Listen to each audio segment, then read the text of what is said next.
दादर रहमान को पता नहीं चल रहा है कि क्या, और बात भी तो नहीं कर सकते किसी से, किससे जाके कहूं, किसको बताऊं अपनी मन की वेदना, जिससे कहूंगा वही मुझे मारेगा। ये क्या कर रहा है तू? लेकिन किया तो मैंने कुछ भी नहीं है, मैं तो बस जा रहा था, देख लिया। अब मैं कैसे रुक गया, कितनी देर देखने लगा, इसमें मेरा क्या दोष है? अपने आप से ही बातें कर रहे हैं। रात भर सोए नहीं, तभी समय हुआ सुबह का। पक्षी आदि सब बोलने लगे, सब नहाने धोने जाने लगे। आप भी बड़े उत्सुक होकर के तैयार हो गए और मन में सोचते हुए जा रहे हैं, नहीं दादर कुछ गड़बड़ हो जाएगा, वहां से नहीं जाना है, अपने वाले मार्ग से ही चलते हैं।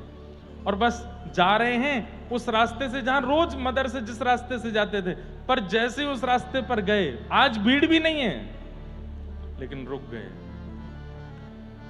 नहीं, अपने आप को समझा रहे, मैं रुकूंगा नहीं, बिल्कुल नहीं रुकूंगा, वहां पे गलत है ना, अपराध है, पाप है, लेकिन एक बार देख लूंगा बस। शायद हो सकता है एक बार देखने से जो घबराहट हो रही है, बेचैनी हो रही है, वो नहीं होगी। मदरसा ही तो पहुंचना है, चल लौट के चलते हैं ना वहीं से।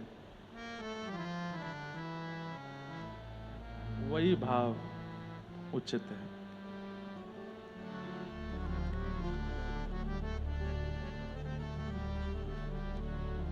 उस भाव ने ही ये कथा प्रकट की।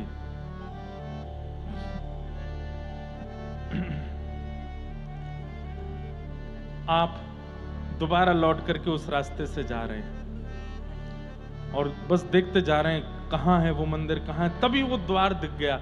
घबराहट भी हो रही है, डर भी रहे हैं, पर इच्छा भी हो रही है कि एक बार तो देख लूं।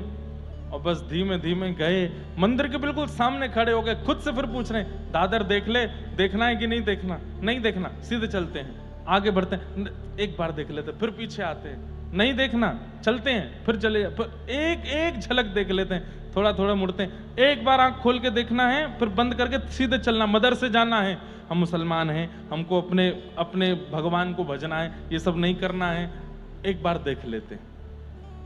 और जैसी नजर करके देखा, आंख खोली, फिर से देखते रह गए, वहीं स्थिर रह गए और सामने खड़े खड़े रोने लगे। और रोते रोते रोते रोते स्थिति हो गई कि अब बोलने लगे, मुझे मत पकड़िए आप, ये क्या कर रहे हैं मेरे साथ? मैं आप वाला नहीं हूं, मैं आपका नहीं हूं, मेरे दूसरे हैं, आप क्यों मुझे रोक लेते हैं यहां पर? तो मानो भीतर से ठाकुर जी कह रहे हैं, अच्छा ठीक है तो चला जा, मन नहीं हो रहा जाने का, क्या करूं? मैं तो जानता ही नहीं आपको, आपके यहां क्या परंपरा, क्या विधि विधान, मुझे कुछ नहीं पता, मुझे क्यों पकड़ रहे हो, क्यों रोक रहे हो? ठाकुर जी बोले, तू मुझको अच्छा लगे, तू मुझको भागे हो है। अब यहां प्रश्न आता है, दादर के जीवन में ना तो नाम है, ना संकीर्तन है, ना कथा है, ना यज्ञ है, ना तप है, ना अनुष्ठान है, ना ही वो हिंदू कुल में जन्मा है, फिर क्यों उस पर कृपा हो रही है? यहां हम कर करके परेशान होते जा रहे हैं, हम पर फिर भी कृपा नहीं हो रही है, क्यों?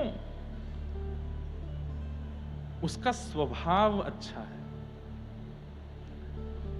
दादर रहमान के जीवन चरित्र में बताया कि वो स्वभाव से अच्छा है। जब कभी भी घर में ऐसा कोई उत्सव होता जिसमें जीव जंतुओं को मारा जाता, तो वो रोता था कमरे में जाके, पिताजी से कहता, ये इसमें भी तो वही भगवान है जिसको हम रिझाना चाहे, क्यों मार रहे हो?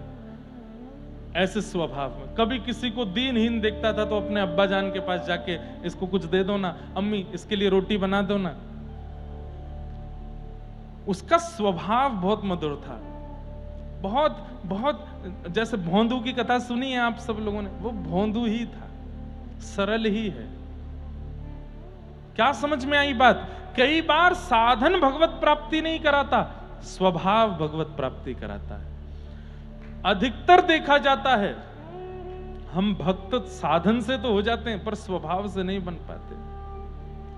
कथा में आने वाले लोगों में भी प्रतिस्पर्धा होती है, कथा में आने वाले लोगों में भी दुनिया भर के दोष भरे पड़े रहते हैं। सरल चित्त, सीधा चित्त जिनका होता है ना, उनको ठाकुर जी मिलते हैं। और मैं तो ऐसा भी मानता हूं जैसे किसी का आपको स्वभाव लगा बहुत सीधा है, बहुत सरल है, बिल्कुल सामान्य है, ये अंतिम जन्म है उसका। अच्छा एक बात, थोड़ा मेरा एनालाइज है, मैंने थोड़ा सा एनालाइज किया है, ध्यान से सुनना। कोई व्यक्ति